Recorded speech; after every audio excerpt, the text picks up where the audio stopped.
Hey everyone, John1064 here, and today's video I'm going to be showing you guys 10 games that defined my taste as a gamer.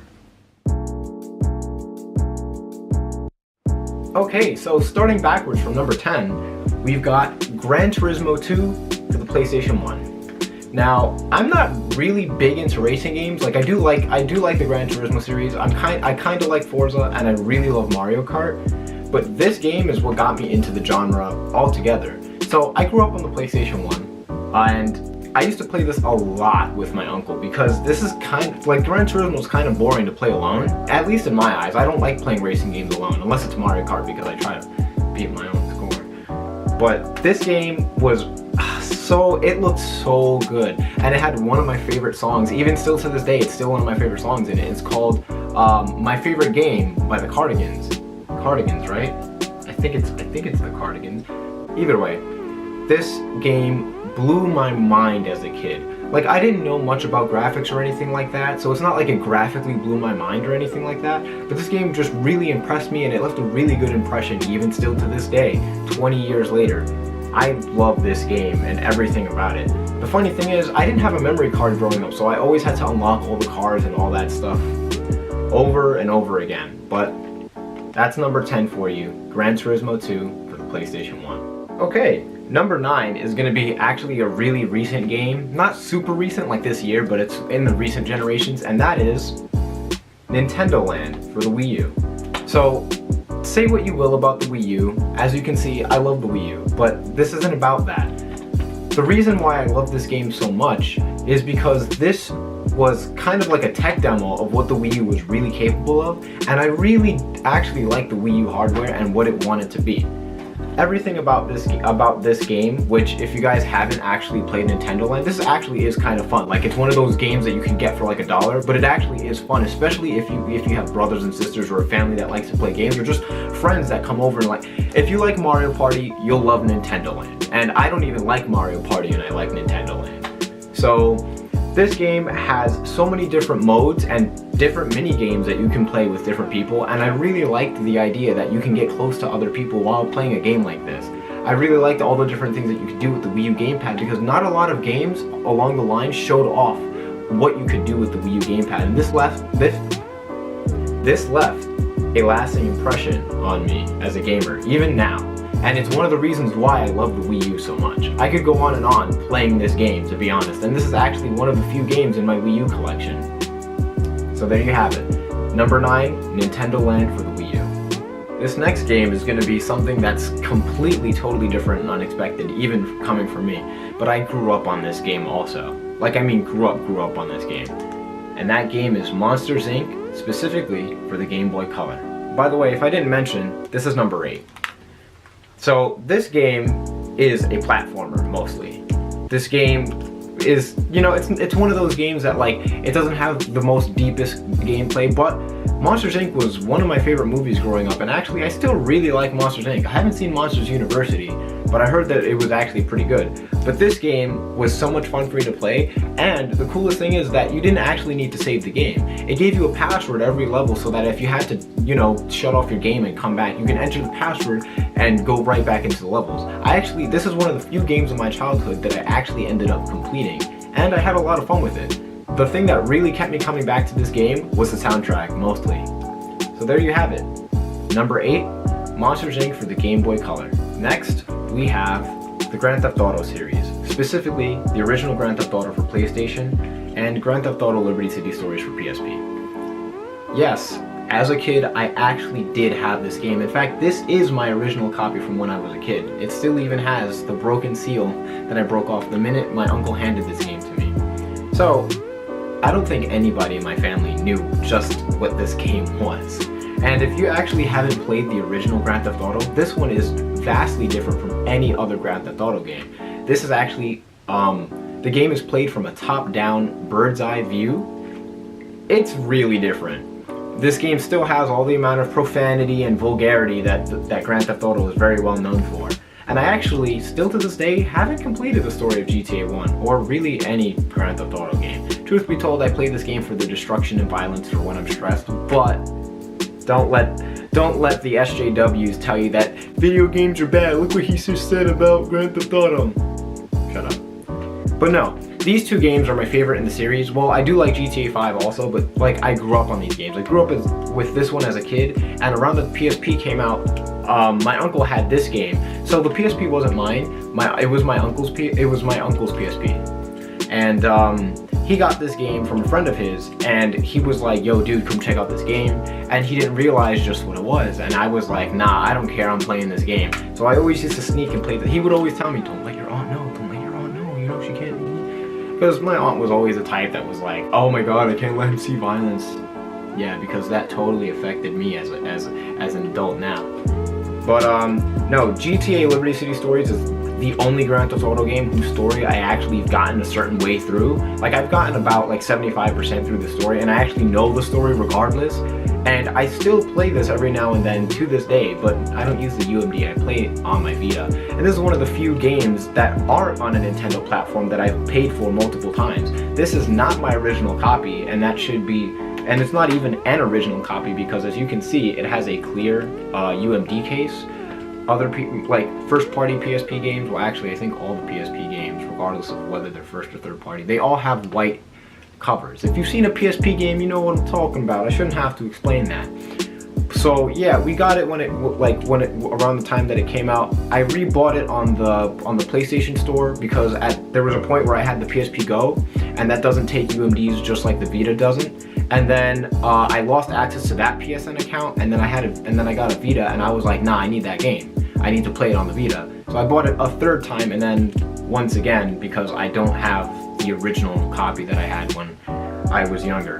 So yeah, there you guys have it. GTA number 7 on the list. So number 6 on the list, New Super Mario Bros. Mostly the Wii version, but either version of New Super Mario Bros. So growing up, I didn't have access to like the original Mario Bros. Or any way to play the original Mario Bros. Games, and so my cousins had a Wii, and like I was obsessed with the Wii at the time, and they had New Super Mario Bros. In fact, this is the copy that they had because my aunt decided to sell the Wii and all the stuff, and I like took as many games as I could. Anyway, so New Super Mario Bros. Wii was really special to me because growing up, I grew up with my aunt, uncle, and my cousins, and my cousins and I did not have the best relationship at all. In fact, things have taken a complete 180, and now we've never been better. But in fact, one of my cousins wants to be a YouTuber as well. He's going to be in one of my vids at some point, so stay tuned for that. But anyway, back to this game, specifically the Wii version. I remember waking up on Saturday mornings, and my uncle would be like, yo, you can play the Wii before your aunt gets up, because my aunt was kind of, like I said, she's the type that was like, yo, video games kind of gotta not happen. So we would play New Super Mario Bros. Wii because we couldn't decide between any of either the games were single player games or we just couldn't decide on playing them. It was either this or Mario Kart Wii that we played, and I was the only one that really loved Mario Kart Wii because I love Mario Kart. But like, this was a game that we could all play and we could all take turns, and we didn't have to worry about who's winning because we're all playing cooperatively. And that translated for me with the DS version because after a while my cousins got sick of playing it, so I got the DS version one day at GameStop, and a lot of my friends would play the mini games with me, and I love the mini games. That was something that I think that was one of the only things that I did in this game. I don't remember even beating this game. I might have, but I don't even remember finishing the game, but I certainly remember playing those mini games and destroying absolutely everyone. So there's a little bit on number 6, New Super Mario Bros.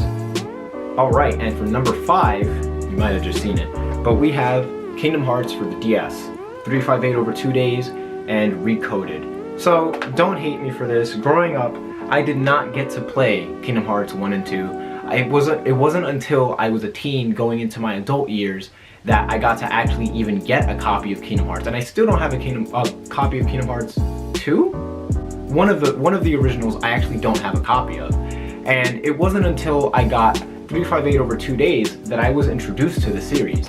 This is one of my favorite games in the entire series. Actually, I'm pretty sure between this and Dream Drop Distance, this is probably my favorite. And I spent an entire summer like taking this game real slowly because I played it one day at a time. And I played the heck out of this game. And then when I finished this, that was around the time that Recoded came out. Even though these came out a couple years apart, I didn't even hear of this series until Recoded came out, or like a couple weeks or so before. So I got this and I was like, well, a new one's coming out, so hey. And I absolutely love everything about 358 over 2 days. The whole Shion thing made me cry, but now that I understand the whole thing behind the story, it's like whatever. I actually do have 1.5 and 2.5 for the PS3, so that kind of put a lot of the things into place for me. But yeah, there you guys have it. Number 5 is the Kingdom Hearts, specifically on the DS, but more specifically 358 over 2 days. Number 4. Number 4 is Halo. Specifically, I guess Halo 3. So before I started filming this whole video, it took me a while to actually think about which Halo game was going to represent my favorites. Little backstory, in 2011-ish, 12 maybe, around my freshman year of high school, I met this cool dude named Christian when I lived in Staten Island.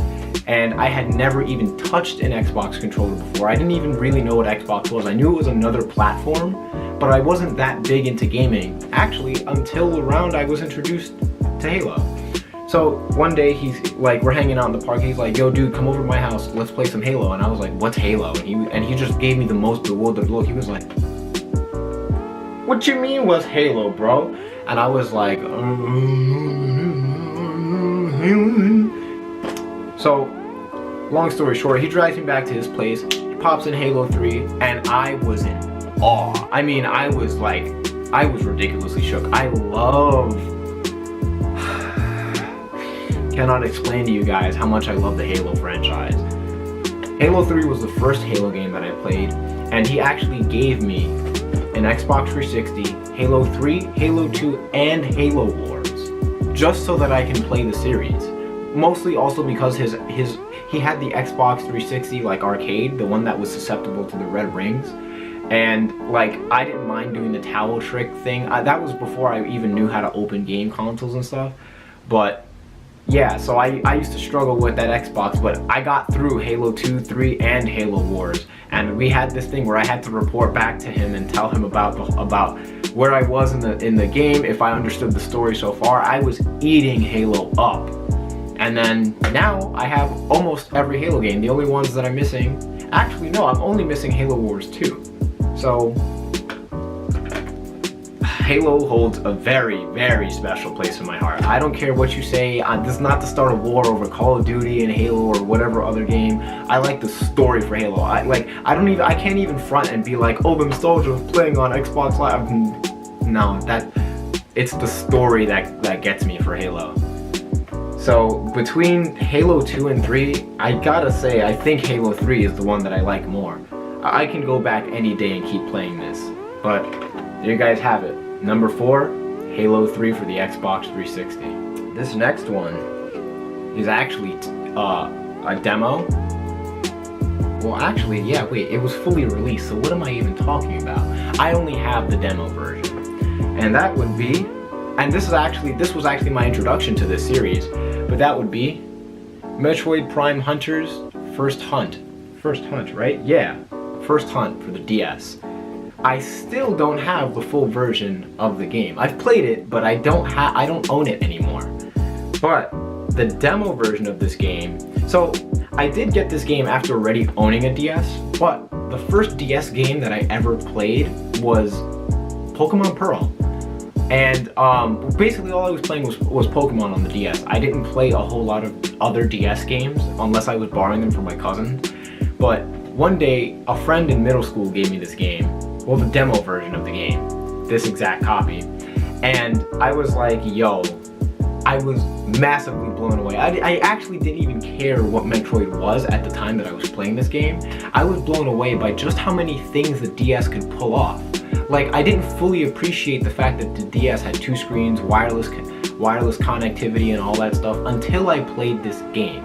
The fact that this supported the touchscreen almost all of the buttons, if not all of them, Nintendo Wi-Fi connection, and even local multiplayer. I was really shook. I was like, wow, the DS is like, like I was when I was playing Pokemon, I looked at the DS as just like, you know, a brolic upgrade to the Game Boy Advance. But no, like playing Prime Hunters really drove the point home that the DS could do so many things. And for a system released in 2004, 15 years ago, like look at how far we've come.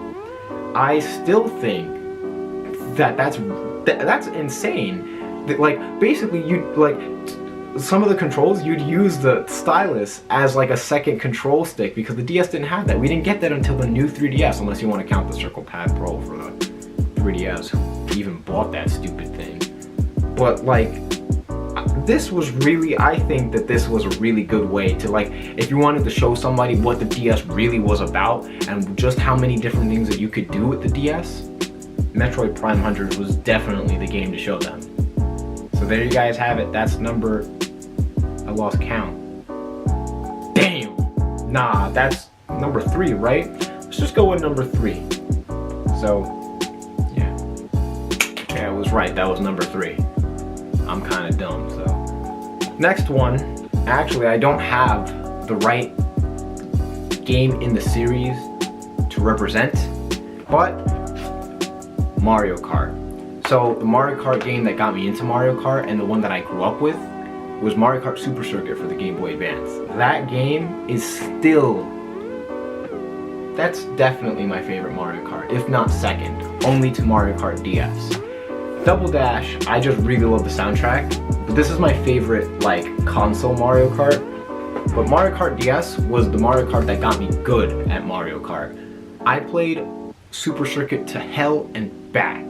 Like, that was the one game that like I always had as for the Game Boy Advance. I didn't get into Pokemon until like the DS Lite was already out.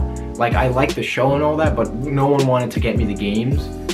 So whatever. I had Mario Kart to hold me over, and all the other games that I had were total garbage. Well, except for Frogger's Adventures, Temple of the Frog. But yeah. So Mario Kart DS was the game that got me good at Mario Kart, and the reason why I got so good at Mario Kart, if I don't say so myself, was because this was the one game that I could actually play with other people. So in middle school, I was in this after-school program called Beacon. I'm not gonna get too much into that because that's not really relevant, but I met some kids there that were kind of like me. They didn't really like hanging out with everybody, and like they weren't really social. They were kind of like, you know, little anxious beans like me. So, you know, I didn't care. I used to sneak my DS to school. I really didn't care about what the consequences are or whatever. Like, it's not like I would play it in class like that. That wasn't until high school that I just stopped caring. I'm not sure. Thanks. Alexa, go away. But it wasn't Sorry, until... I don't know that one. It wasn't until high school that I stopped caring about playing my DS in class. Don't play your video games in class, kids. But, so in this after school program, the way that it worked was you do your homework, you do whatever the hell you want, pretty much. You can be on your phone or whatever. Because they used to take us to the yard, or like if it was bad, we would like watch movies or like play, like they had a PS3 and an Xbox 360 that we could play there, like for like an hour or so or whatever, so that we don't melt our brains. It was actually pretty chill, can't front. But I didn't care about that. I didn't know what the PS3 or the Xbox was. Like I said, I was just concerned about playing my DS. And some kid looked over my shoulder. He was like, "Oh, you're playing Mario Kart?" And I was like, "Yeah, leave me alone. I don't know you." So then the next day he comes and he brings his DS and he's like, "Hey, let's race together." And I'm like, "Oh, a challenger." And then from that point on, we had like 5-6 different people every day just playing Mario Kart. And then I just inspired everybody to bring their DS's and stuff. And it was actually pretty lit. And then the DSi came out, and like we all went hard over like sharing flip notes from Flip Note Studio. So yeah, I used to body people in Mario Kart, and this is the game that got me good at it. So thanks, Mario Kart DS. And that's number 2 on the list. And last but not least at all, oh my, yeah, the last franchise. Well, I mean, I wouldn't say franchise because it's not like I love all of these franchises that I mentioned, but this whole franchise I love. But these games are what got me into peak gaming, quote unquote. Like, It took me from just gaming casually and like, you know, just enjoying video games in general to just, yo, I love video games, bro. And that series is Pokemon. Specifically these two games. So, here's a cool story. Pokemon Ruby and Sapphire, I didn't get into those until around Diamond and Pearl's release. And like I said, I wasn't on board the Pokemon video game train. I just knew about the show and all that, you know, and I knew that there were trading cards and like all that stuff. I did not know that there was a video game series for Pokemon. I really didn't until a certain point. And I was like, yo, I need these games. So, I went to school in Queens and we had this massive yard and some unfortunate kid lost both of his copies of Ruby and Sapphire. This is the only remaining original copy of Pokemon that I own. That I've had since, like, you know, my first copy is what I'm trying to say. And yeah, I found some kids' Pokemon game, and believe it or not, I did try to you know, like find the kid who owned it and whatever. I went to my teacher, I was like, hey, I just found this game, and they were like, oh, you should just keep it. And I was like, but that's stealing. I was a real goody two shoes back then. Nowadays I find a game, I can't front and say it's mine. I went to the principal and all that. They held it for like a month and they were like, yo, nobody's come to claim these games, so just take them, bro. And I was like, okay.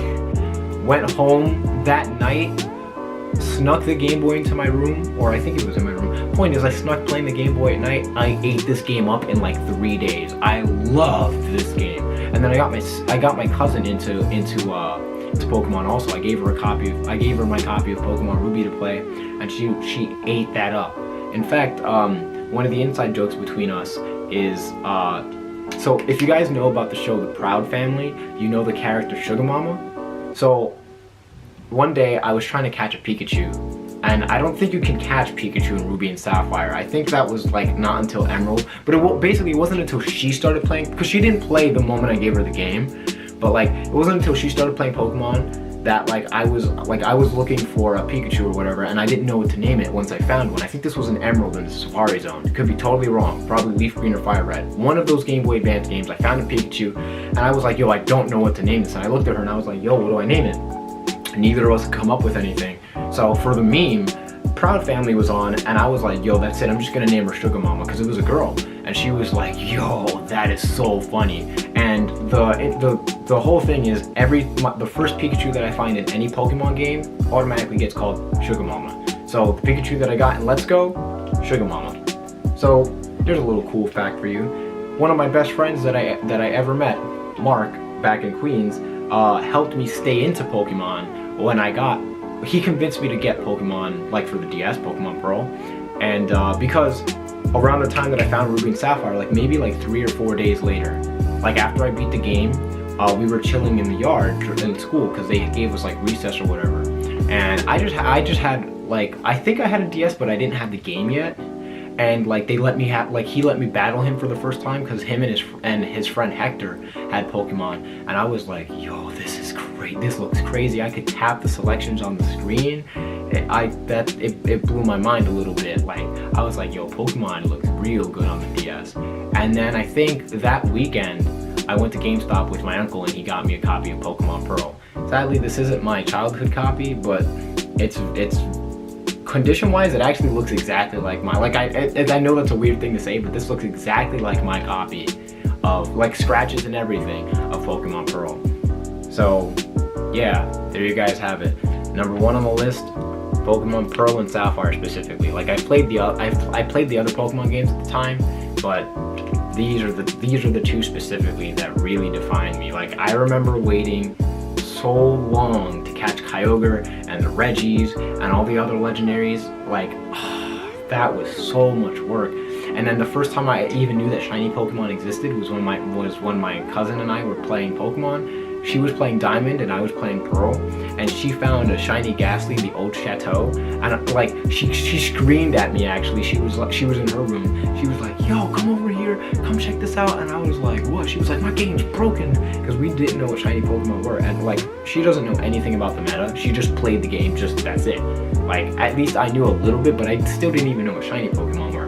And I'm looking at that, I'm like, what is that? I'm just here like, yo, trade me that Pokemon, bro. Just trade it to me, just in case. just in case if it messes anything up, it'll mess up my game. And she was like, yeah, I was gonna say, I was gonna release it, and I was like, nah, I need to show this to my friend. And thank God we didn't release that Pokemon, because I've heard the horror stories from people. And actually, I never found another shiny in Diamond or Pearl, still to this day. Like, I don't shiny hunt, so like I'm talking completely random or whatever. Never found a shiny since then in Diamond and Pearl. And then I showed it to Mark, and he was like, dude, you found a shiny, this and that. So yeah, sadly, I don't think I have that. I remember we evolved it to Haunter, and I don't think it ever got to the Gengar stage, but sadly, I don't think I have that Pokemon anymore. So, oh well, things happen.